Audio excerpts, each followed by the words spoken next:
하나님 말씀 창세기 49장입니다. 49장 29절에서 33절까지 한 절씩 교독하겠습니다.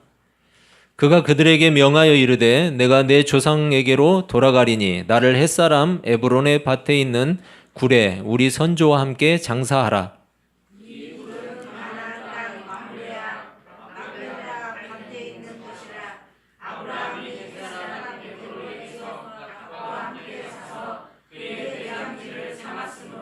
아브라함과 그의 아내 사라가 거기 장사되었고 이삭과 그의 아내 리브가도 거기 장사되었으며 나도 레아를 그곳에 장사하였노라.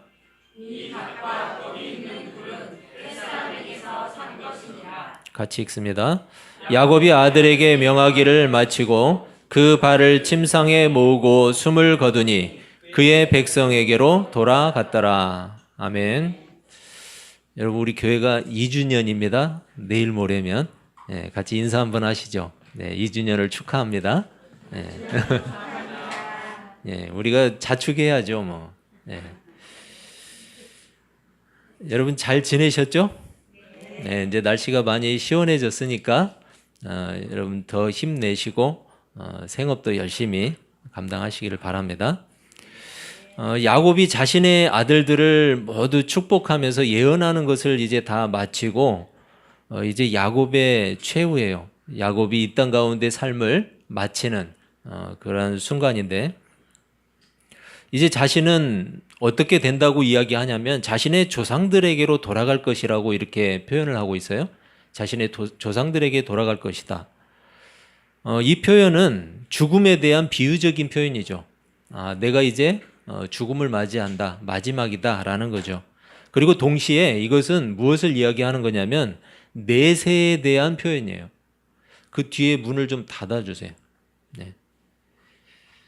내세에 대한 표현. 여러분, 내세가 뭐예요? 영생.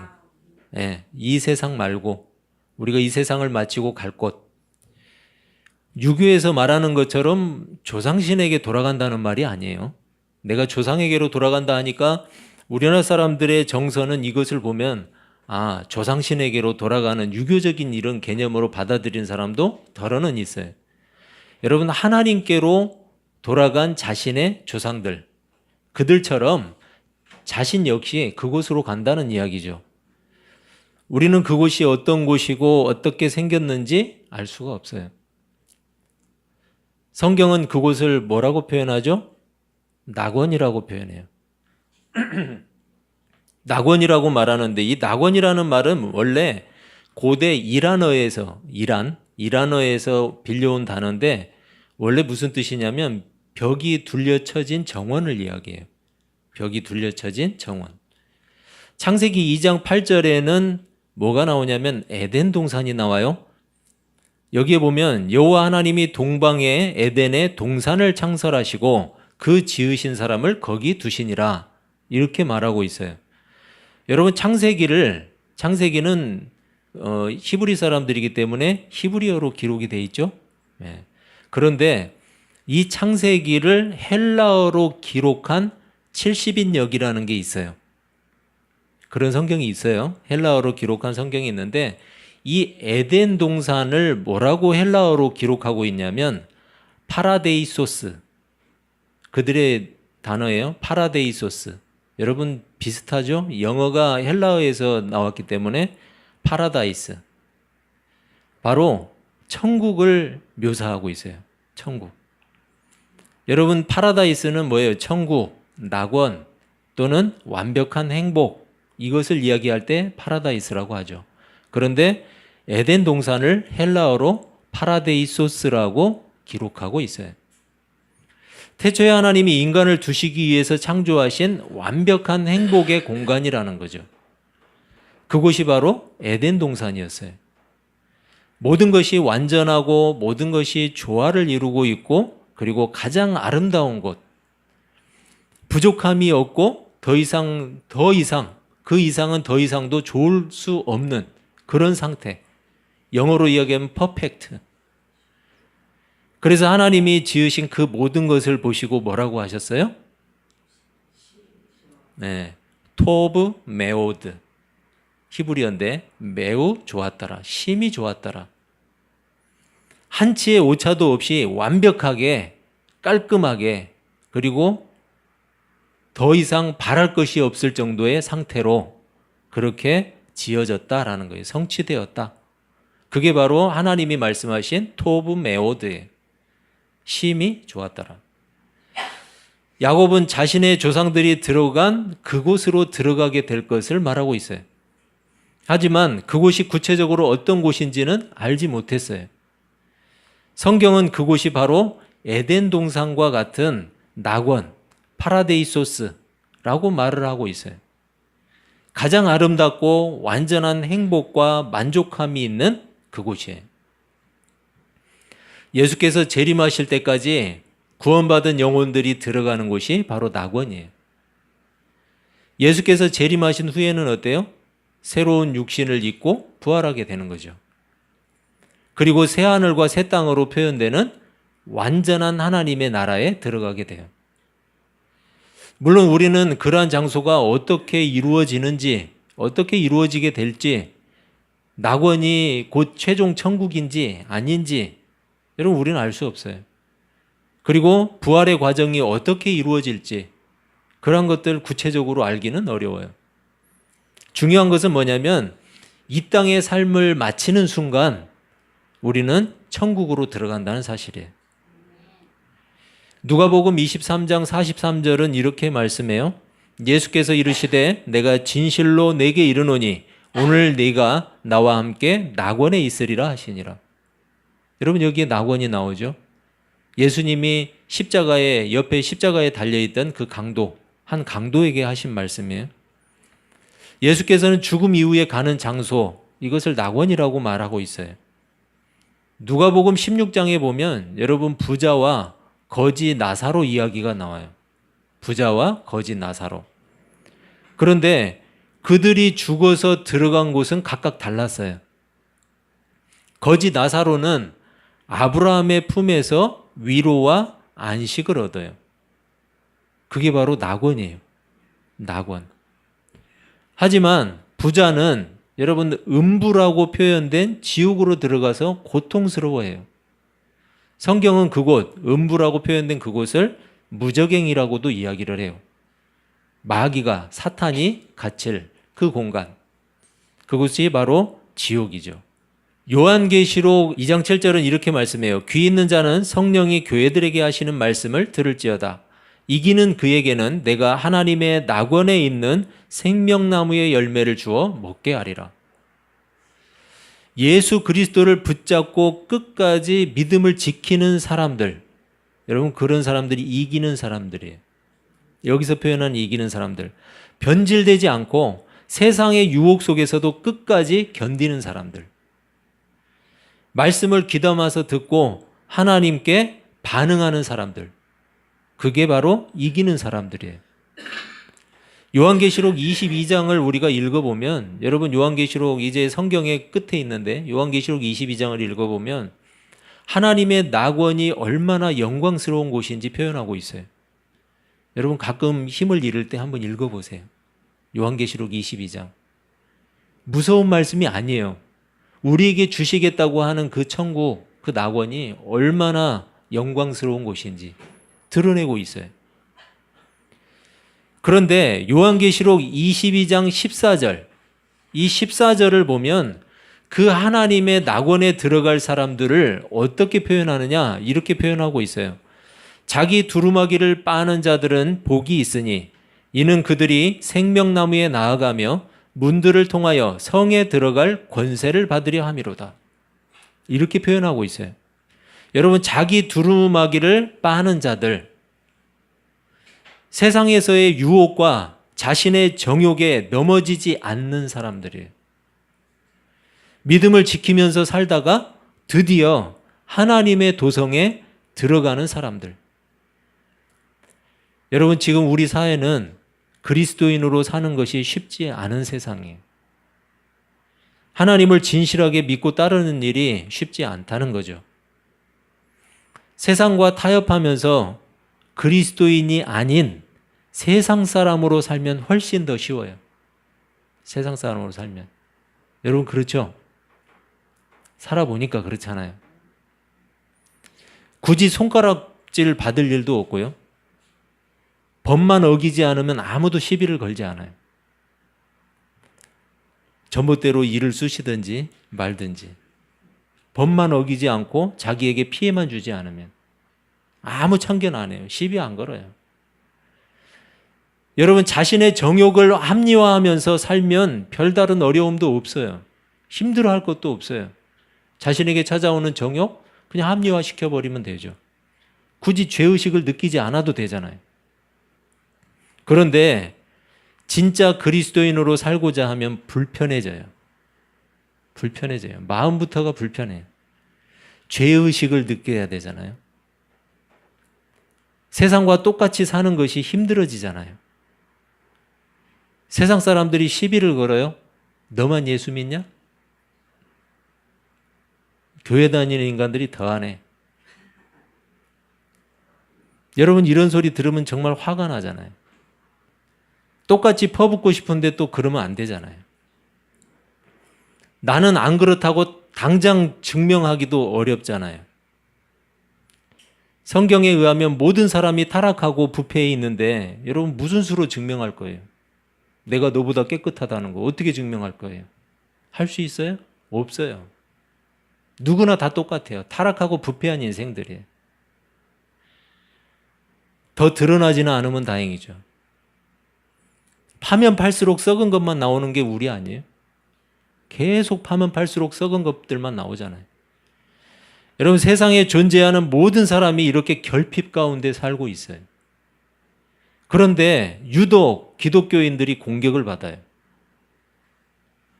비기독교인이 화를 내거나 그냥 싸우면은 뭐라고 하죠, 여러분? 아, 그냥 서로 의견 충돌이 좀 있구나. 그냥 이 정도로 받아들여요. 그런데 교회 다니는 사람이 화를 내고 싸우고 따지면은 뭐라고 해요? 요즘은 믿는 것들이 더하네. 교회 다니는 것들이 더하네. 여러분 이런 말 들으면 좀 억울하지 않아요? 많이 억울하죠. 뚜렷하게 잘못한 일이 있으면 잘못된 일이 있으면 그냥 사과하고 인정하면 돼요. 그런데 이런 식으로 근거 없는 비방을 하잖아요. 거기에는 마땅한 대책이 없어요. 뭘 보여줄 거예요? 내세울 것도 없잖아요. 내가 너보다 깨끗하다 아니면 정직하다 내세울 게 없잖아요. 답답하죠. 여러분 이게 바로 세상이 기독교를 바라보는 기대치예요. 기대치. 여러분 속상하지만 우리가 다시 잘 생각해야 돼요. 세상이 우리를 바라보면서 기대하는 거예요. 세상은 기독교를 공격하면서도 그 내면에는 기독교에 대해서 기대하고 있어요. 세상은 다 똑같으니까 특별히 기대할 게 없어요. 다 똑같으니까. 너도 나도 다 똑같으니까.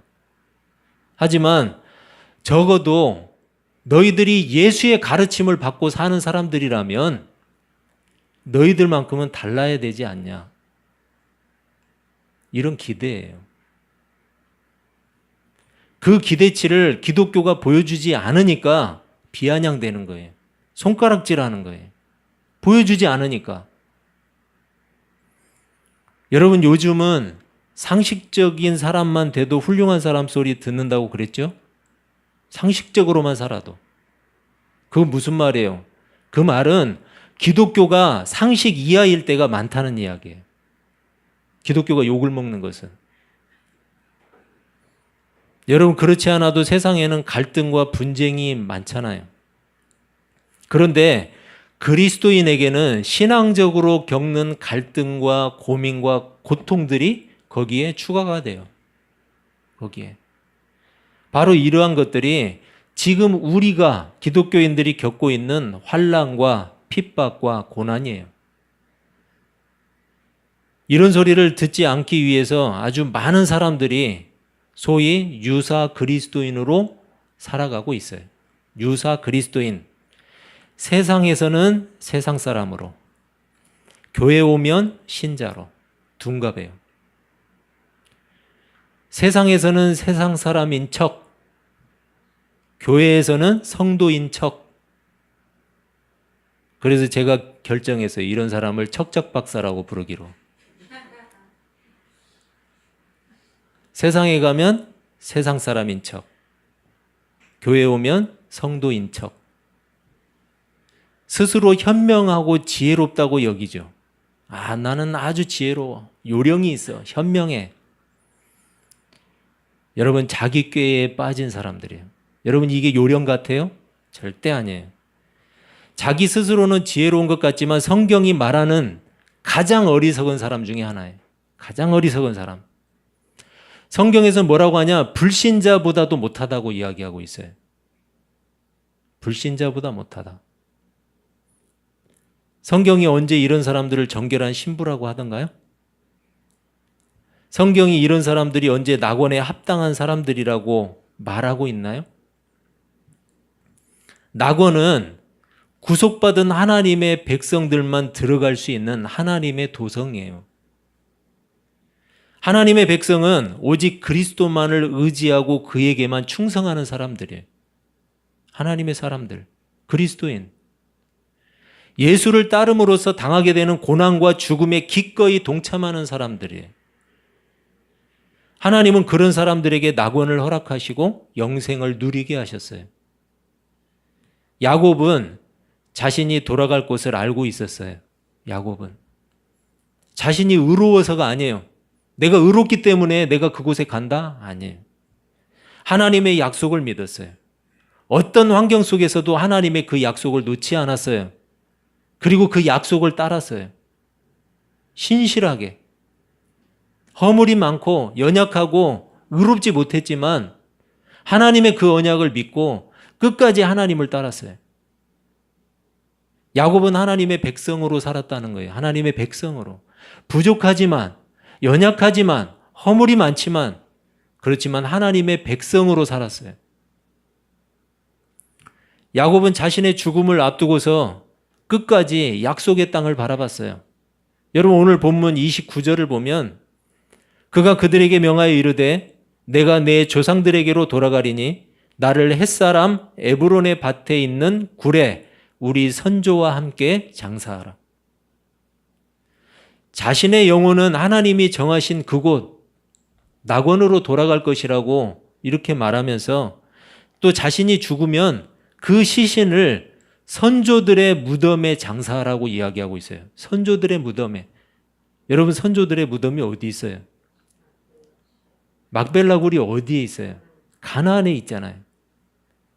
하나님이 약속하신 땅을 잊어버리지 않고 끝까지 기억하고 하나님의 약속을 놓지 않고 하나님의 백성으로 살았어요. 야곱은 햇사람 에브론의 밭에 있는 그 굴의 위치가 어디인지를 알려줘요. 그곳이 어디인지 자세하게 설명해요. 또한 바로 그곳을 자신의 할아버지인 아브라함이 구입했다는 사실도 알려주고 있어요. 누구 소유라는 거예요? 우리 거라는 거예요. 우리 거. 그 굴, 그 밭 우리 거야. 이렇게 말해주고 있는 거예요. 야곱은 몇 번이고 반복해서 강조를 하는데 31절과 32절을 다시 보면 아브라함과 그의 아내 사라가 거기 장사되었고 이삭과 그의 아내 리브가가 거기 장사되었으며 나도 레아를 그곳에 장사하였노라. 이 밭과 거기 있는 굴은 햇사람에게서 산 것이니라.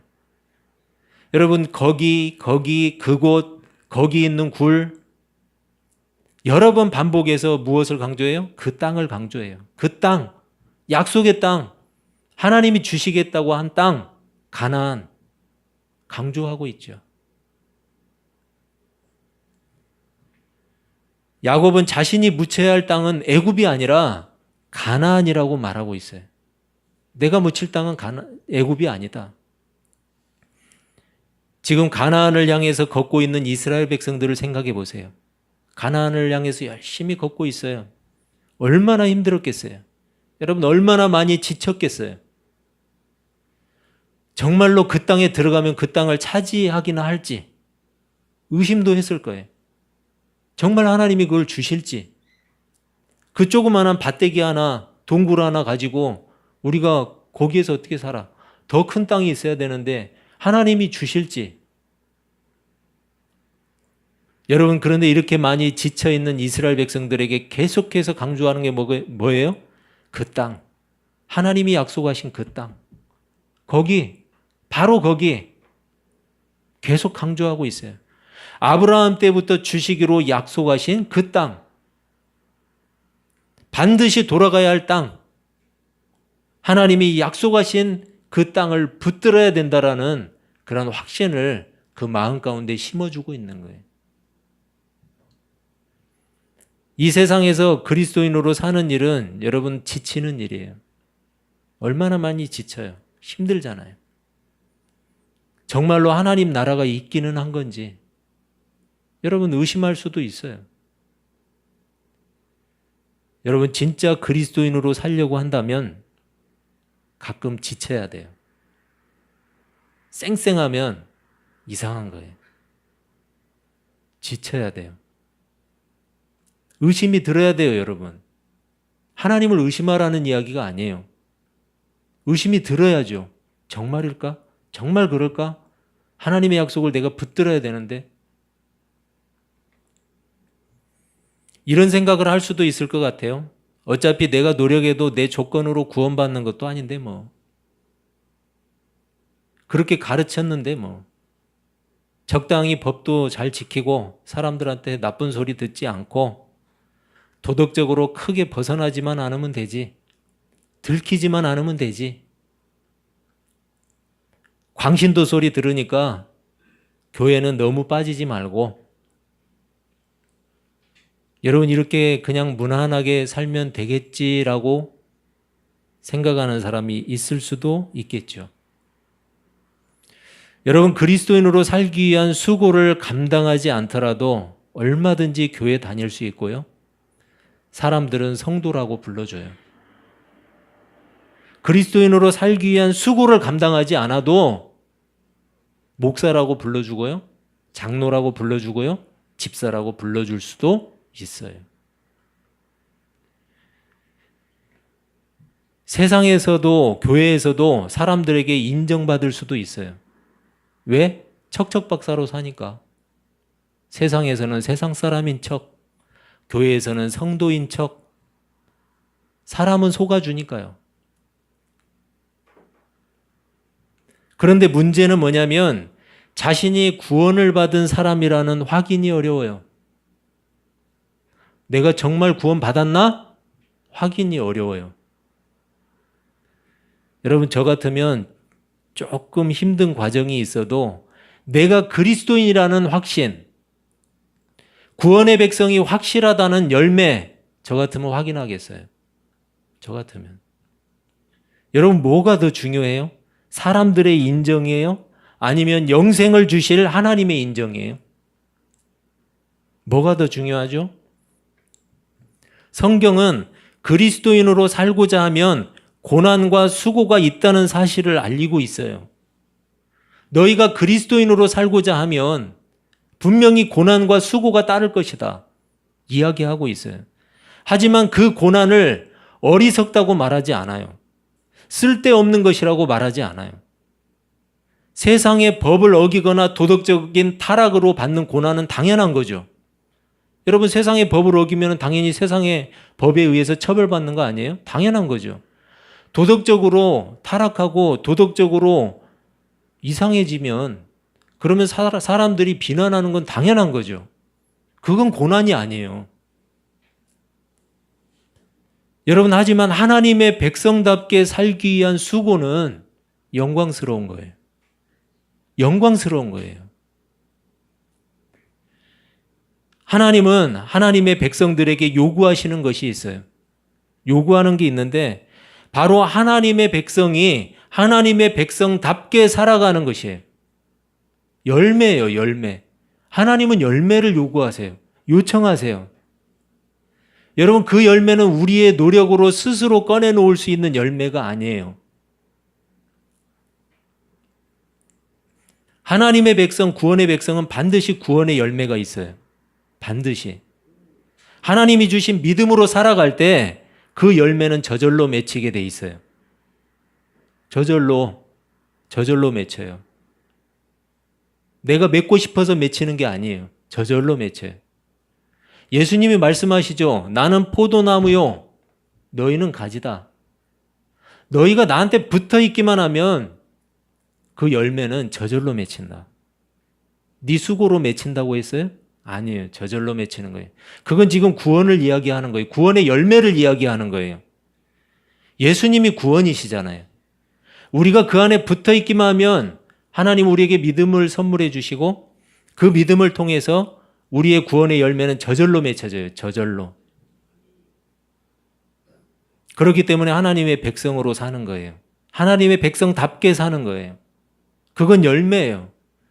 그 열매는 반드시 하나님의 약속을 바라보고 따르게 되어 있어요. 다른 길이 없어요. 하나님의 백성은 하나님의 약속을 바라보고 하나님의 약속을 따르게 되어 있어요. 그게 열매라니까요. 그게 열매예요. 강요해서 따르는 것이 아니에요. 누군가 나를 강요하고 억압해서 안 가면 죽여 하고 강요해서 가는 게 아니에요. 더 좋은 것, 더 나은 것이 무엇인지를 아는 거예요. 우리에게 주신 믿음은 그것을 알게 해요. 이스라엘 백성들에게 가나안 땅은 단지 약속일 뿐이었어요. 하나님의 약속. 눈에 보이는 게 아니었어요. 현실적으로 이루어진 게 아니었어요. 현실적으로는 모든 면에서 볼 때 차라리 애굽에 있는 게 그들에게 더 안전하고 편할지도 몰라요. 가나안을 가겠다고 그 험난한 광야를 가느니 그냥 애굽에서 살다가 애굽에서 하나님 믿다가 그러다가 죽는 게 나을 수도 있어요. 하지만 하나님은 모든 하나님의 백성들에게 당장은 아니지만 더 나은 것을 주시기 위한 일들을 행하세요. 그게 하나님이세요. 여러분, 우리는 그것을 보지 못하면 보지 못하는 사람은 믿지 못하고 믿지 못하는 사람은 따르지 못하고 그 약속을 따라서 갈 수가 없는 거예요. 하나님이 주신 믿음은 그것을 보게 해요. 그것을 알게 해요. 그래서 하나님의 약속을 믿고 따르게 해요. 그게 열매예요. 히브리서 11장 16절은 이렇게 말씀해요. 그들이 이제는 더 나은 본향을 사모하니 곧 하늘에 있는 것이라. 이러므로 하나님이 그들의 하나님이라 일컬음 받으심을 부끄러워하지 아니하시고 그들을 위하여 한 성을 예비하셨느니라. 여러분, 왜 우리는 하나님의 백성답게 살고자 하는 수고를 감당해야 할까요? 야곱이 자신의 후손들에게 강조했던 것과 같아요. 뭐라고 강조해요? 거기. 바로 거기. 그 땅. 바로 그곳이 너희들이 가야 할 곳이라고 계속해서 강조하고 있어요. 야곱이 강조하고 있어요. 하나님은 우리에게 말씀하고 계세요. 너희는 이 땅에 머무를 사람들이 아니다. 여러분, 이 땅 가운데 우리 다 죽고도 머무실 분 계세요? 언젠가는 이 땅을 떠나야 한다. 하나님 말씀하세요. 너희들에게는 장차 예비된 더 나은 본향이 있다. 이제는 거기 더 나은 본향을 사모해야 한다. 왜냐하면 거기가 바로 하나님의 도성이기 때문이다. 그리고 더 나은 본향을 사모하는 사람답게 살아야 한다. 네가 흘린 수고의 땀과 눈물은 바로 거기서 주님이 닦아주실 것이다. 여러분, 하나님이 약속하신 거기 더 나은 본향을 사모하시기를 바랍니다. 거기 더 나은 본향을 바라보시면서 이 한 주간도 하나님의 백성으로서 기꺼이 수고의 땀을 흘리시는 복된 아둘람 사람들이 되시기를 주님의 이름으로 축원합니다. 기도하겠습니다.